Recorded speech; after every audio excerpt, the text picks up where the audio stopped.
In 1929, the events that would lead to perhaps the greatest economic disaster in modern history began to unfold. What started it? What were the outcomes? And how did we get out of it? Before the Great Depression, in the years before 1929, industrialized countries dominated global trade. They received crops and resources from poorer countries for processing, and with the help of these factories, they processed and sold those products all over the world, making a lot of profit in return. The United States was among those industrial giants. Due to their large population, they could afford to build several factories and keep them adequately staffed. And so their economy started booming. People, rich and poor, had more wealth to spend. With money so readily available, people were buying shares from the factories in hopes of making profit upon selling them later. It was a brilliant tactic. This idea spread like wildfire, and people started getting bank loans so as to buy more shares. With the economy doing so well, they could easily repay the banks from the profit after selling the shares, or so they thought. The Great Depression. In 1929, the stock market crashed, devaluing the shares. In the span of a month, the share of several factories and companies dropped in value by up to 40%. People could no longer make profit off the shares they bought, and some could not repay the banks who had loaned them money to buy those shares. People were suddenly in debt. This caused a great shift in the priorities of the masses. They no longer bought shares or clothes or any other product and instead focused largely on saving to repay their debts. And there lay the problem. You see, since people weren't buying things as much as they used to, businesses didn't make money as they used to. This means they had less money to pay their staff, restock on supplies, or even pay off mortgages owed to the bank. They were left with only two options: cut costs or go bankrupt. They didn't think twice. Workers were laid off by the thousands, less products were made, and businesses that couldn't survive went bankrupt. Since there was less products being made and more people unemployed, this meant that fewer people were spending money, leading to more bankruptcies and more firings. It was a snowball effect, with every action causing the situation to escalate even further. The situation grew worse when the rich in the society started spending less as well. They would rather save their money in case they got fired too. Larger business owners also reduced their spending, believing they needed to save so that they would have something to fall back on should they go bankrupt. This meant less products were being made, and their customers now had fewer products to buy. This led to more losses, more layoffs, more unemployment, and even more bankruptcy. Banks were going bankrupt too because people couldn't repay their loans and mortgages, and those who had savings inside the banks, for fear of losing their money to bankruptcy, quickly withdrew them. With businesses shutting down, savings vanishing, and people getting fired, another problem arose. People weren't buying, but many companies were still producing. The companies couldn't stop all production because they had investors they needed to repay too. This led to an excess in availability of the products, which made their prices plummet. This didn't help the situation. Instead of people buying the cheaper products, most people chose to keep their money, waiting for when the prices dropped even further low. Each problem led to the next, and then went on in a devastating chain reaction that dragged the country into economic peril. While you're still learning about the Great Depression, why not smash the like button? Likes give us the power to create amazing contents like this one you're watching. The United States responds. The United States took several measures to control the situation. They raised tariffs, which meant that imported goods would cost more per purchase. They hoped by doing so, people would be incentivized to buy from home-run businesses. But the tariffs only made the other countries raise their own tariffs against the United States. This caused many U.S. companies to lose foreign customers, leading to more bankruptcy.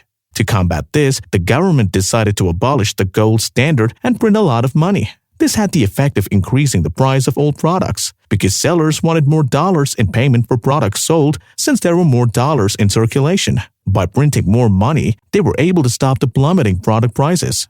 The government also spent money on roads, schools, and much more to help improve the economy. Taxes were raised to be able to provide aid for those in need.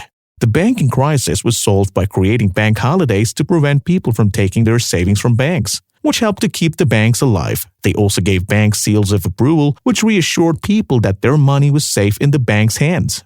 By the end of 1933, the United States economy had started to recover, and by 1942, it had fully recovered.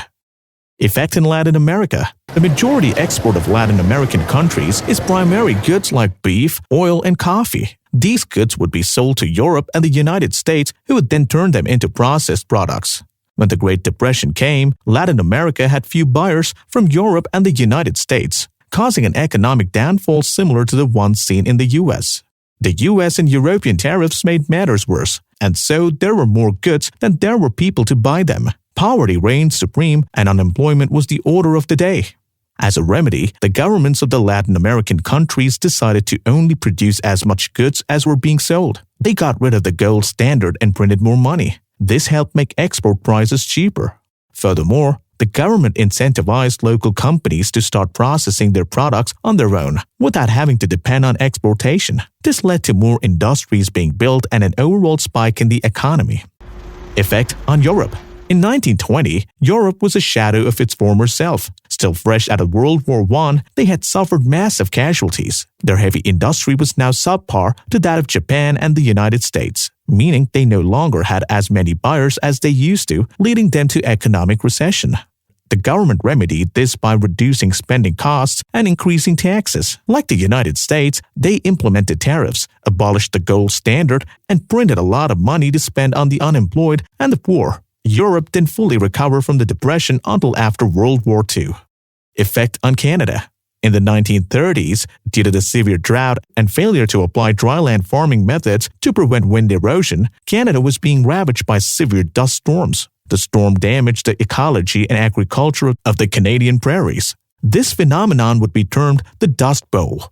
While dealing with the Dust Bowl, the global economic crisis arrived. Together, they caused the industrial production to fall drastically by 1932, bringing it down to 58% of its 1929 figure, the second lowest level in the world after the United States. Unemployment reached 27% at the depth of the Depression in 1933, and the total nation income fell to 56% of the 1929 level. It would take Canada years to recover from the crisis. Effect on colonial Africa. By 1929, all but two African countries, Liberia and Ethiopia, had been subjected to colonial rule. The natives of African countries had to pay taxes to their colonial masters in European currency, pounds, francs, and the like. This was done either by working in companies owned by the masters or by using their land to grow crops which are then sold to the masters. They were paid in European currencies. When the Great Depression hit, agricultural sales dropped, making it difficult to pay taxes. This forced many to go live in slums, in pain and poverty. Some colonies raised taxes, increasing the poverty rate as most couldn't pay the hefty sums. Other colonies doubled down on the crop production to make up for the reduced profit garnered from exports. The masters kept profiting at the expense of the workers. African countries recovered from the Great Depression after the European overlords got rid of the gold standard. Effect on the Middle East. The Great Depression had severe impact across the Middle East, which led to social unrest. Take Iran, for example, who made most of its income from oil. When the recession came, oil prices dropped and the economy was damaged. The Iranian government had to renegotiate with the British in order to get more revenue from the oil the British were extracting from their land. They then built more oil drills so as to sell more oil. Many other Middle Eastern countries built more oil drills. The owners of the drills got rich from selling oil to the warring parties in the World War II. This wealth, however, was barely noticeable at the level of the common folk. Effect on Japan. The Great Depression hit Japan hard, but Japan was quick to recover. Japan's finance minister, Takashi Korekiyo, implemented a brilliant strategy that kept the country out of recession. He immediately abolished the gold standard and devalued the currency by printing more money. This proved quickly effective as he didn't wait years like other countries did. The devaluation of the currency had an immediate effect. Japanese textiles began to displace British textiles in export markets, since they were now cheaper. By 1933, Japan was already out of the Depression. The deficit spending had a transformative effect on Japan. Japan's industrial production doubled during the 1930s, and many of Japan's automakers today, such as Toyota, trace their roots to this era. Effect on China. China was mostly unaffected by the Depression as they were using the silver standard at the time. This meant their currency was a lot cheaper than the other countries, and so were their products. China capitalized on this and attracted many foreign investors who helped in the development of businesses and infrastructure. China's economic improvement wouldn't last, as the price of silver started spiking and Japan started an invasion in 1931, sending China into a personal economic recession. Effect on India. British India at the time has a unique advantage, as they were not on the gold standard but rather the silver. This was very advantageous because if rupees were priced in silver, then when the value of silver drops, the value of rupees dropped as well. And that was exactly what happened. When the value of silver dropped, rupees became cheaper, causing the crops and other products to become cheaper, thus making it easier to sell. This allowed British India to stay relatively fine throughout the recession. Effect on Australia. Australia was highly dependent on exports, agricultural and industrial in particular. When the depression hit, it hit hard and became one of the developed countries to suffer the most from the depression. Export reduced to plummeting demand. Unemployment rate skyrocketed, reaching a record high of 29% in 1932. After 1932, the prices of meat and wool increased, leading to a gradual recovery. Effect on New Zealand. New Zealand relied heavily on the United Kingdom for their economic balance because the UK was its major customer, buying agricultural products from them.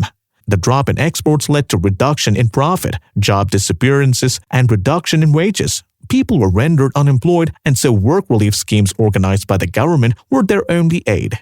The government did as Europe did. They cut spending and raised tariffs, and that went just as poorly as it did in Europe. The way they got out of the Great Depression was by negotiating with the UK, which by now had gotten out of the Depression, to give their products preferential treatment, thus increasing their sales and reviving their economy. Effect on the Soviet Union. At the time, the Soviet Union was the only socialist state in the world with very little international trade. This meant its economy was not tied to international trade, and so was mostly unaffected by the Great Depression. Their economy was growing steadily due to their intense focus on industrialization. However, they were still relatively poorer than most Western countries because due to their policy of isolation, they didn't receive the benefits of international trade.